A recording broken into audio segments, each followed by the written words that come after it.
السلام عليكم ورحمة الله وبركاته. channelka iga daawanaysiin waa Leila Axmed official. channelka hadaa ku cusub tahay subscribe saar, like, share, comment qurux badan ka soo bixi. inna lillahi wa inna ilayhi raaji'uun. maanta aad baan walaal u qiireysanahay intaasna waxa keenaysa Soomaalinimada aan ka dhashtay. waxa ka hadlayo waa title-ka sida ugu aragteen gabadha walaasheen ah ee la kufsaday oo la dhibaateeyay Baad Cali Cabdullaahi. wallahi aad baan ugu xumahay dhibaatada lagu sameeyay gabadha Soomaaliyeed. maalin walba saan gabar uga hadlayni waan bayaabanahay. dadkii ma aqaan ragga Soomaaliyeed qeybkood wixii ku dhacay oo ma dhihi karo, laakiin subxaanallah waxaan wax mucjiso iska jiro. imtixaan adduunyo way waxaan dhibaatadeeda leedahay. shalay meedaraada ahayd gabar 5 sano la kufsaday, 2 gabdhood wali kama soo hadlin. maanta hadana waxaa dhacday in gabar dhibaato loo geysto oo meel lagu balansado oo la kufsado. gabar had soo bixiso oo jaamacad dhiganayso oo adduunka mustaqbal iyo nolol ka rabto. aad baan ugu xumahay dhibaatada gabadha ku dhacday. ilaahay ha u naxariisto. inna lillahi wa inna ilayhi raaji'uun. waaya adduunka ilaahay. Soomaalida waxaan la yaabanahay ma arkaan miya maadaama social media lagu jiro gabdhaha maalin ilaahay keen wax loo sheegayo war ragga ha aaminina, war ragga ha u tagina. haddii hataa aadan ka fursanaynin kuma dhahay gurigaada keen, laakiin haddii aadan micnaha aaban inaad u tagtaba inaad u tagin aadan awoodin, axsan waxaa roon inaad gurigaada ku balansatid. inaad rag Soomaaliyeed aamintaan ma ahan walaa ajaanib hataa. hadda gabdhii Soomaaliyeed ajaanibtii dhibaateynayso haddii loogu daro wiilal Soomaaliyeed dhibaateynayo dee gabar Soomaaliyeed oo fiican ma jirtaan u maleynayaa. gabar walbo meelsha ay joogto ay ku dhiban tahay. waxayna u dhiban tahay tii ajaanib qawaa kadeedan tahay waa la dhibaateynayaa oo ajaanibkaas madaxa ugu istaagayo.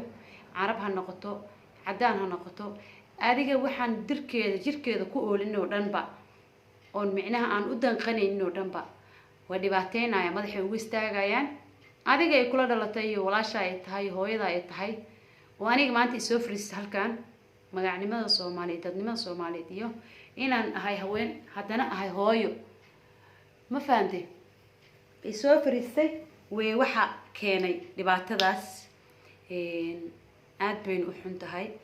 waa wax laga xishoodo.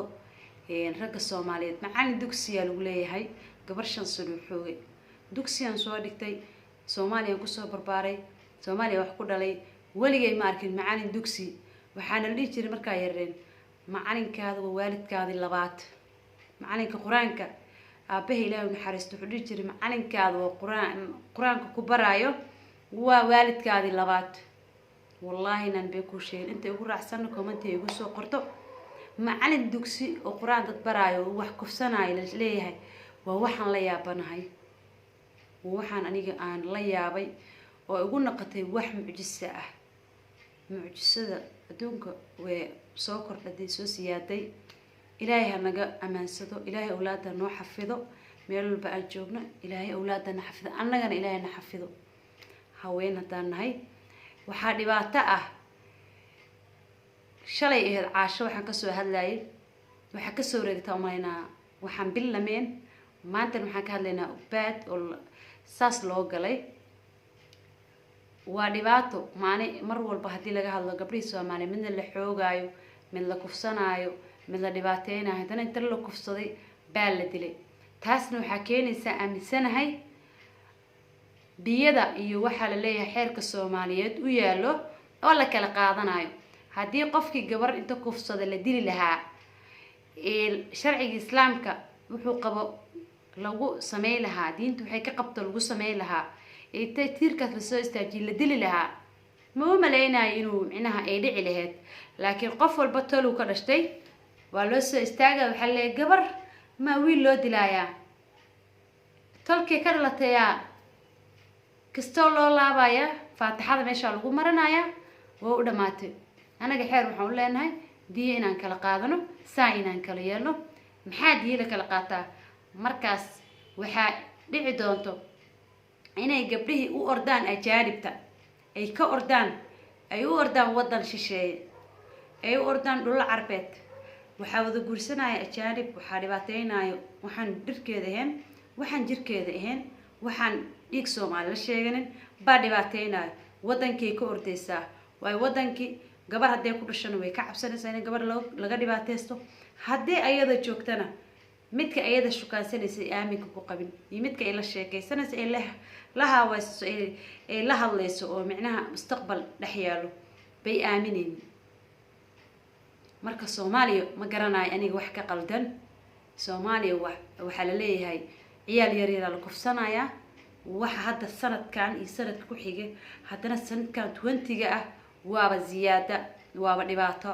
gabar baa inta la kufsada la dilaya. waxaa filimaanta ku fiirsan jirnay hadda wadankeena ka dhacayo waa wax aad u xun, waa wax aad u dhibaato badan.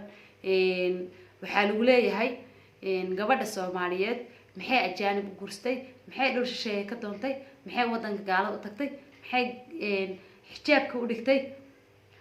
waxaa keenayo wadankeena hadduu noo fiican yahay oo noo toosan yahay gabdhaha Soomaaliyeed maysa ku dhadhalan lahayn ama carabta ama Soomaaliya ama Yurub meel walbaadi waxaan wadankaada ahayn maysa joogi lahayn, mana ku bahdilmi lahayn, mana ku dhibaateyn lahayn. wadankeena wax noogu fiican malaha, wadankaa la wada joogi lahaa. halii inta joogto oo maanta aan kasoo tegina waa kaasaa la dhibaateynayo oo lagu sameynayo maxaa la dhahay sheeg dhib loogu geysanayo. gabadha waa la kufsanayaa, waa la dhibaateynayaa, waa la dilayaa. 5 jir waa la dhibaateynayaa.